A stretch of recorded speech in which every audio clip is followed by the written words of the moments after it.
Je suis dans un taxi, mais c'est moi qui conduis. Je viens d'apporter à dîner à ma fille dans le sud.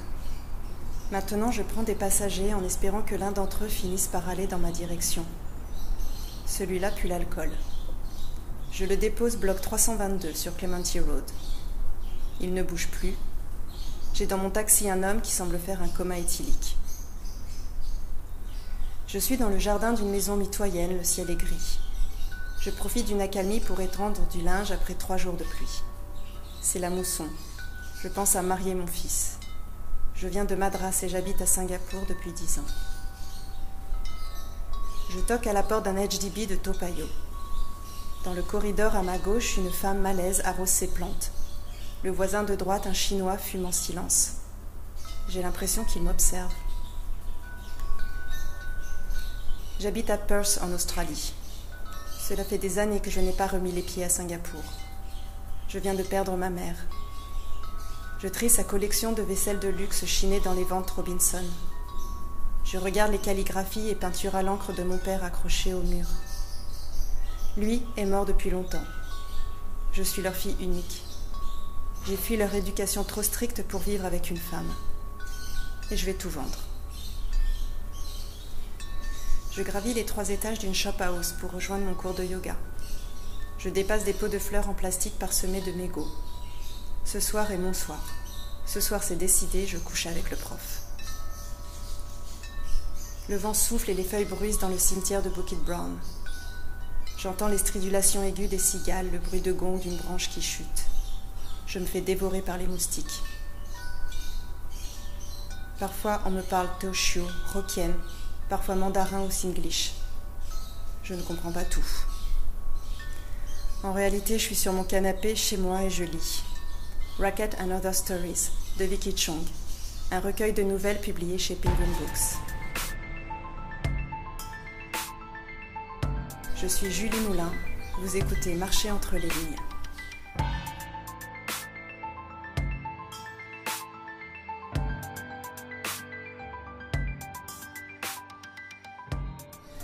En mars 2021, une lombalgie m'immobilise. Puis ma jambe gauche s'engourdit. Je ne peux plus marcher que de courtes distances. On m'explique que je souffre d'atteinte neuropathique. Vous vous demandez ce que c'est? À ce moment-là, moi aussi. Je souffre apparemment d'un vieillissement prématuré de la colonne vertébrale. Une hernie compresse des racines nerveuses. On m'explique que ça va prendre du temps, mais que je vais récupérer, un jour. Jusqu'au jour où je ne peux plus du tout marcher et que je finis aux urgences. Cette fois, je prends mes quartiers au Mount Elizabeth Hospital, près de la grande rue commerçante d'Orchard Road. Je suis arrivée avec ma famille à Singapour 7 mois plus tôt, en août 2020, en plein Covid. J'ai passé ces premiers mois à nous installer, à visiter l'île, à écrire, comme une touriste longue durée doublée d'une autrice en résidence d'écriture tropicale. C'était plutôt chouette, jusqu'à ce que je sois immobilisée. Les restrictions sanitaires liées au Covid se durcissent, ce qui n'arrange rien au tableau. Je vais subir dans l'année qui suit 2 interventions chirurgicales. Je passe beaucoup de temps allongée dans ma chambre ou sur le canapé du salon, avec vue sur les immeubles et le ciel cotonneux de Singapour. Je suis dans le coton, c'est le cas de le dire. Je suis souvent abrutée par les médicaments. Je ne peux toujours pas m'asseoir pour travailler, ni marcher autant que je le voudrais. Je ne suis pas non plus complètement enfermée. Je prends des taxis, je calcule avec minutie mes trajets à pied, mais je n'explore plus l'île, ça c'est sûr. Puis ma deuxième jambe s'affaiblit en octobre 2022, ainsi que mes mains. On me découvre tardivement une autre lésion, une compression importante de la moelle épinière, cette fois au niveau des cervicales. Je suis de nouveau à Mount Elizabeth. J'ai beaucoup d'amis français à Singapour qui viennent chez moi. Je ne suis pas isolée, mais je me sens déconnectée du pays. C'est comme si j'habitais dans un lieu flottant sans données GPS. Les seuls Singapouriens à qui je parle sont mes médecins et mes physios.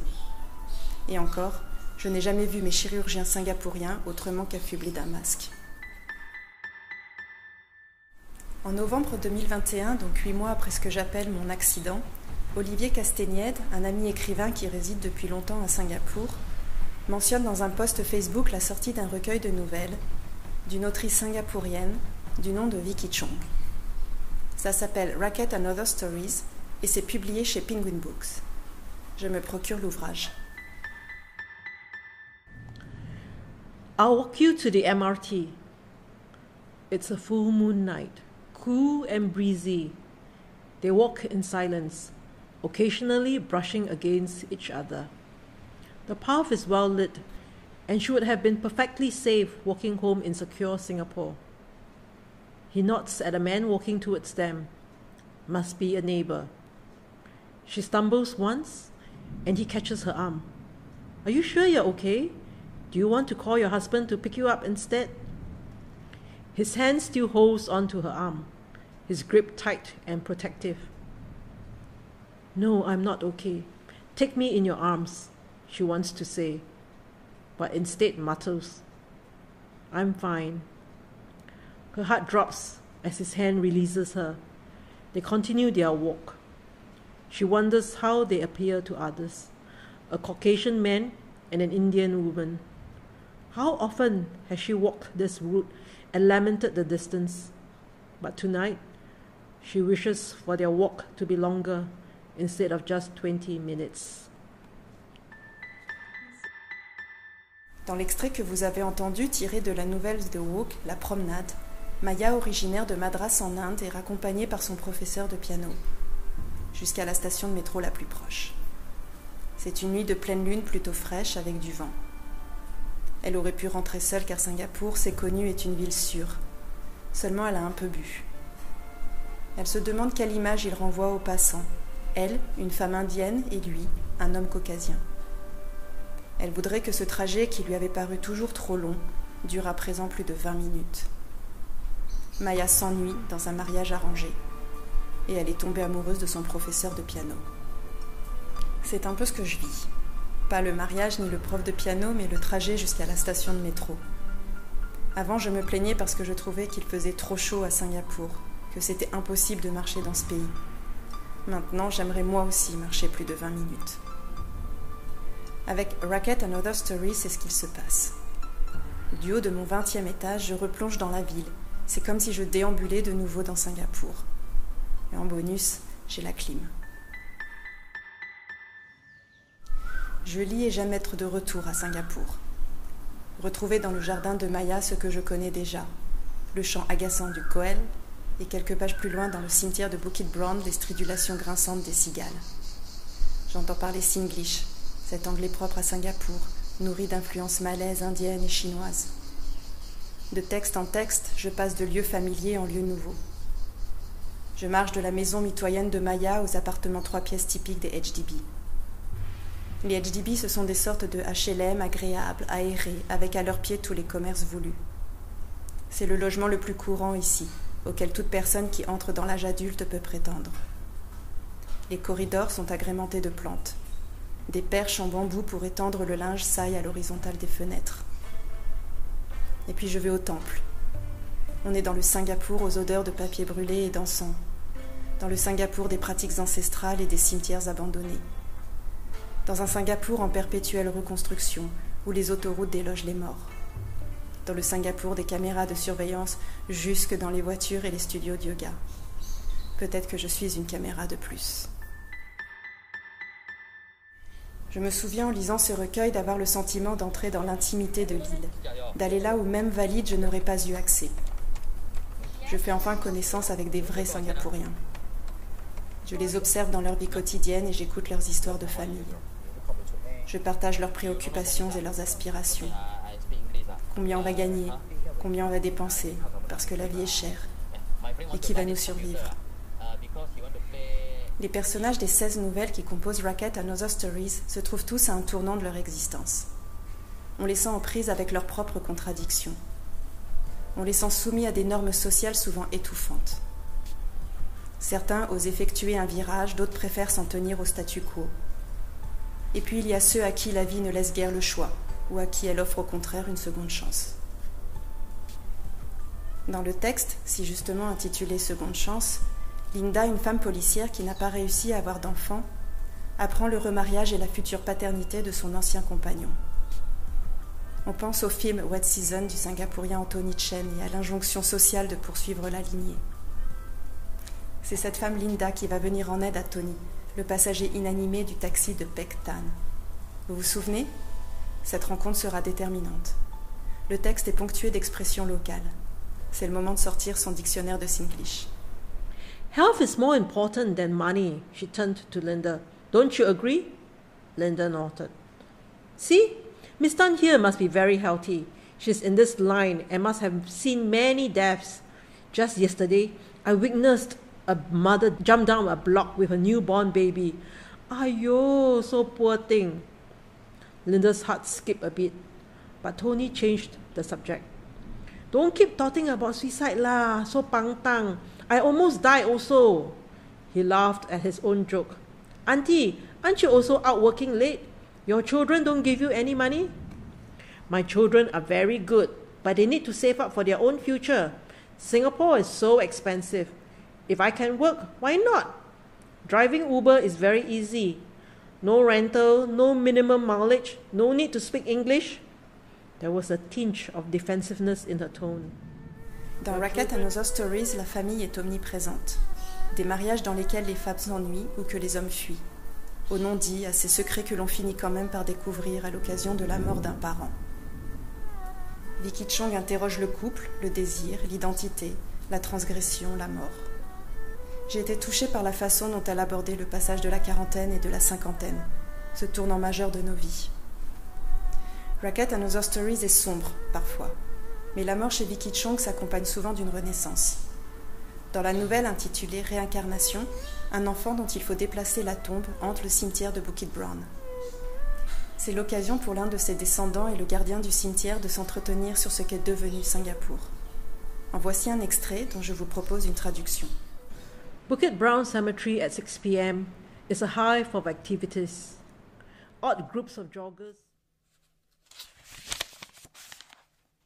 À 18h, le cimetière de Bukit Brown est une véritable ruche. On y croise d'étranges groupes de joggeurs, des expats caucasiens dont les labradors et les bergers allemands font leurs besoins entre les tombes, et des cavaliers du Polo Club qui se situe juste à côté. Hassan et Derrick coupent par la colline numéro 4 et pénètrent dans une partie plus calme de la forêt. La tombe 774A se trouve dans le coin le plus isolé du cimetière, au milieu d'autres sépultures érigées de façon désordonnée entre les arbres et les arbustes. Hassan entend derrière lui le bruit de claques et souris. Malgré la généreuse dose d'anti-moustiques, Derrick continue d'attirer ces insectes comme les abeilles le miel. « Comment faites-vous pour ne pas vous perdre? Il n'y a aucun point de repère. J'ai l'impression que tout se ressemble, » dit Derrick. « Mais il y en a. Regardez attentivement cette tombe-là sur votre droite, avec son carrelage espagnol. Cette famille devait être riche. Et vous voyez l'arbre là-bas? Venez au mois d'août, vous y trouverez les meilleurs durians. » J'adore les durians, surtout les Mao San Wang et les D24. Ils sont importés de Malaisie. Vous devriez plutôt goûter aux durians locaux. Ils atteignent la zone piquée de drapeaux jaunes. Cette partie du cimetière a été officiellement désignée pour faire l'objet d'un réaménagement. « Alors toutes ces tombes marquées d'un drapeau vont être exhumées ?» demande Derrick. Hassan opine. « C'est ce qu'a dit le gouvernement. Singapour n'a plus de place pour les morts, il faut laisser la place aux vivants. » Cette forêt sapée, son histoire, la culture qu'elle abrite, tant de choses méprisées, tout ça parce qu'un cimetière n'a pas de valeur économique, soupire Derrick. Parfois j'ai le sentiment que même pour les vivants, Singapour n'est qu'un lieu de transition. On ne peut pas y faire son nid. Comme mon kampong. Il y avait un kampong ici, à Bukit Brown? Nombre de gardiens vivaient dans le village. Mon travail aussi risque de disparaître. Même mon appartement HDB, que j'ai acheté il y a 30 ans, sera bientôt détruit. Ils vont mettre quelque chose de neuf à la place. Il n'y a pas de permanence à Singapour. Le PAP, le parti au pouvoir, semble être le seul élément permanent. Il rit de concert. Singapour est-elle un lieu insaisissable? C'est ce que je vais demander à Vicky Chong. J'ai retrouvé suffisamment de mobilité pour la rencontrer. Le taxi me dépose dans une rue pavillonnaire de maisons mitoyennes à 2 étages. Vicky Chong habite dans l'ouest de l'île. Je ne suis jamais venue par ici. Je suis en avance, je piétine devant un frangipanier. Vicky m'aperçoit par la fenêtre du salon.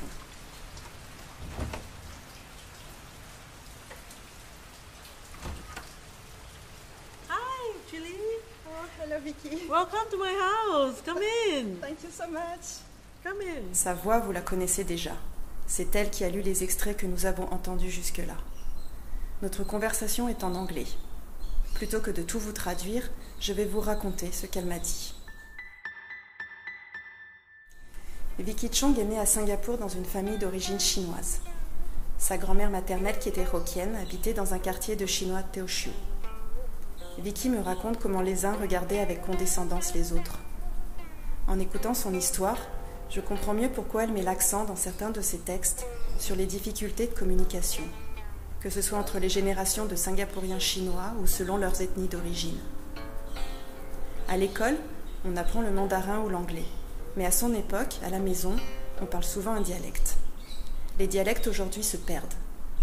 Chez elle, par exemple, ses enfants n'en parlent plus aucun, et même leur mandarin est faible. Il devient difficile de communiquer avec les grands-parents. Sa grand-mère à elle parlait anglais, ce qui était plutôt rare pour une femme. Enfant, Vicky Chong parle donc Teochew dans son quartier, anglais avec sa famille, et mandarin à l'école chinoise pour filles où elle est inscrite. Quand l'anglais devient la première langue officielle d'enseignement, elle s'adapte plus vite que ses camarades. Cette maîtrise lui offre d'ailleurs de meilleures notes que ses pairs en littérature. Et comme elle aime lire et écrire des histoires, elle se met à rêver de publier un jour un roman. Bien qu'elle en rêve depuis ses 15 ans, elle ne prend jamais vraiment le temps de se consacrer à l'écriture. En 2015, parce que ses 3 fils ont grandi, elle s'inscrit à des ateliers d'écriture que propose la Bibliothèque nationale. Le résultat de ces ateliers sera sa première publication.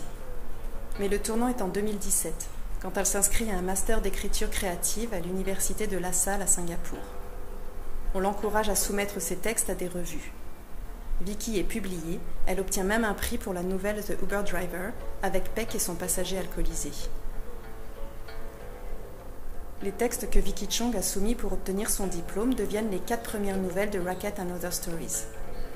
Les autres nouvelles composant le recueil sont issues de travaux remis pendant son cursus, qu'elle a retravaillés et développés. Un seul texte n'est pas issu de ces années La Salle, c'est le dernier, celui qui se déroule dans les années 60. Celui-ci est tiré d'un roman, Little Cloud of Bukit Brown, que Vicky a soumis à des éditeurs et dont elle espère, et nous avec, une réponse positive. Telle l'héroïne de ce dernier texte, Vicky Chong a passé une partie de son enfance dans une shop house de Cuppage Road, derrière le centre commercial Centrepoint, dans le quartier de Somerset. Cuppage Road est une des rares rues préservées de cette zone commerçante. Les maisons ont été transformées en restaurants, mais au moins elles n'ont pas été démolies comme ailleurs pour laisser la place à des centres commerciaux ou à des immeubles. Je découvre que la plupart des textes de Vicky Chong décrivent des lieux où elle a vécu. C'est l'occasion de lui poser la question de Singapour comme sujet d'écriture. Vicky Chong me répond d'abord qu'elle préfère écrire sur ce qu'elle connaît. Or, elle a passé toute sa vie ici. Sur quoi écrire sinon sur Singapour? Pourtant, elle fait dire à l'un de ses personnages, comme nous l'avons entendu, que Singapour n'est pas un lieu où faire son nid. Singapore is not a place to roost in. You know, there is a saying in Buddhism that everything is temporary. But even though it's temporary, some of us hope, at least to treasure or to live our whole life into a place that is not changing so much. Dans le bouddhisme, on dit que tout est temporaire, m'explique-t-elle. Bien que rien ne soit permanent, certains d'entre nous espèrent quand même vivre leur vie dans un lieu qui ne change pas trop. Or, depuis une 50aine d'années, Singapour a connu de profondes transformations. Le bâtiment qui hébergeait son école n'existe plus, par exemple. Cuppage Road, la rue de sa grand-mère, est toujours là. Mais pour la plupart des Singapouriens, la maison de leur enfance a disparu. Et parmi les défunts dont les dernières volontés étaient d'être enterrés, beaucoup ne sont plus au cimetière. Vicky Chong me dit qu'il n'y a rien qui enracine les Singapouriens. There is nothing to ground us. Il ne reste à chacun que des souvenirs, souvent flous, des lieux de leur enfance.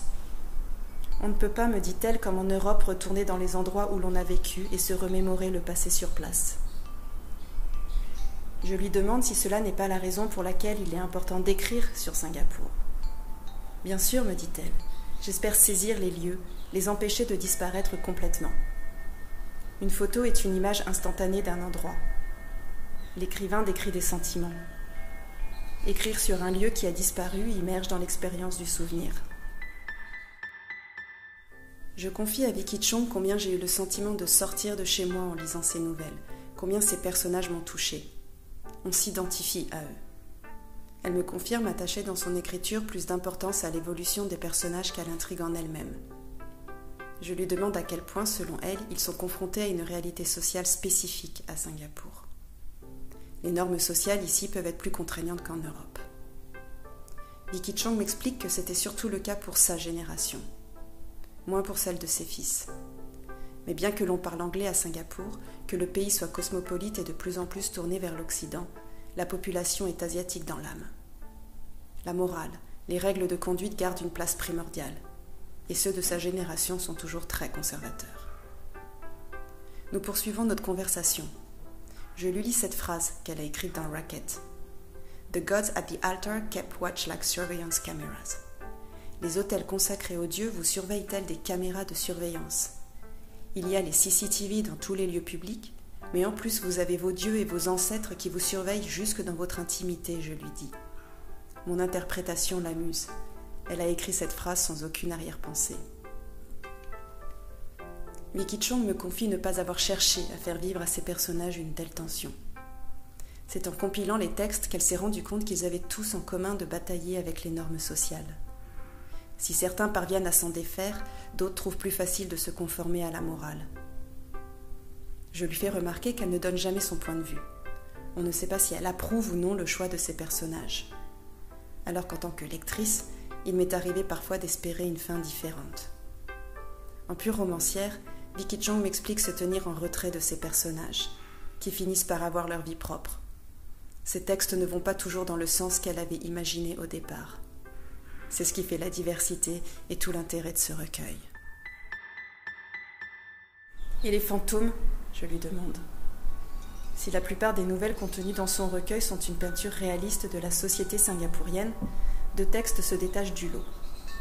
Des prédictions se réalisent dans l'une, un fantôme hante le cimetière de Bukit Brown dans une autre.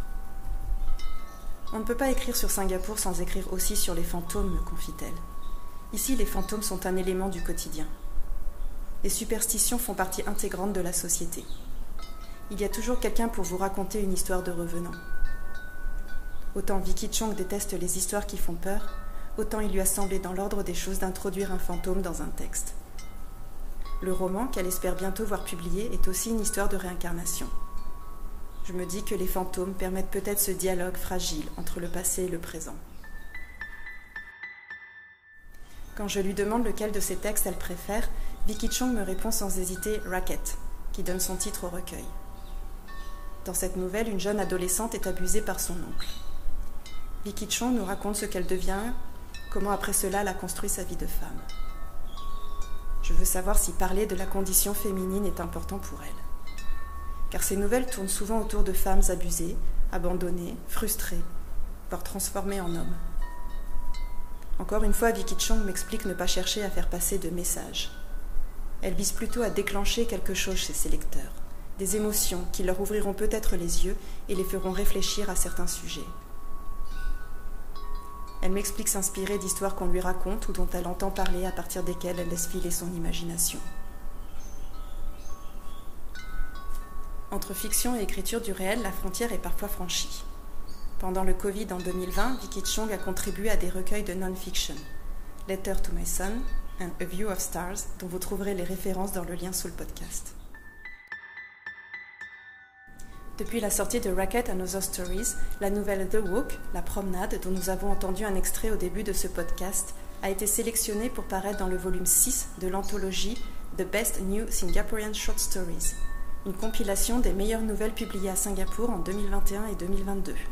Vicky Chong a également eu des textes inédits sélectionnés pour paraître dans 3 anthologies, The Best Asian Short Stories 2021, 2022 et 2023. Tous les liens sont en bio. On espère que Vicky Chong recevra bientôt une réponse positive d'un éditeur. Pour son roman Little Cloud or Bukit Brown, dont la dernière nouvelle de Racket and Other Stories est un extrait. Son manuscrit avait été présélectionné par la maison d'édition Epigram Books en 2022. Malheureusement, il n'a pas été retenu dans la sélection finale. Cette déception a beaucoup découragé Vicky Chong, qui trouve difficile de se remettre à écrire. Même si, comme elle le dit si bien, écrire est un chemin. C'est l'acte d'écrire qui compte et non la publication. Yeah, I've been told many times that, in writing, it is not the destination that counts, it's the journey. You must enjoy the journey of writing. So whether you get published or not, it's not important as long as you have enjoyed the process. Like yoga. Dans l'attente de recevoir une réponse, Vicky pratique tous les jours le yoga et des postures sur la tête. Elle emprunte des livres à la bibliothèque ou dans des boîtes à livres. Les seuls ouvrages qu'elle achète sont ceux d'auteurs locaux qu'elle veut soutenir. J'espère que vous la soutiendrez aussi. Silver, son magnifique chat gris, vient me lécher les orteils. Il a choisi le pied qui me fait mal. C'est étrange comme les animaux sentent ces choses-là. Je crois que c'est le moment de lui rendre sa maîtresse. En se levant pour me raccompagner, Vicky me fait une dernière confidence. Elle déteste marcher. La prochaine fois, je vous conduirai dans un Singapour dystopique. Nous parlerons de Dream Story de l'écrivaine Clara Shaw.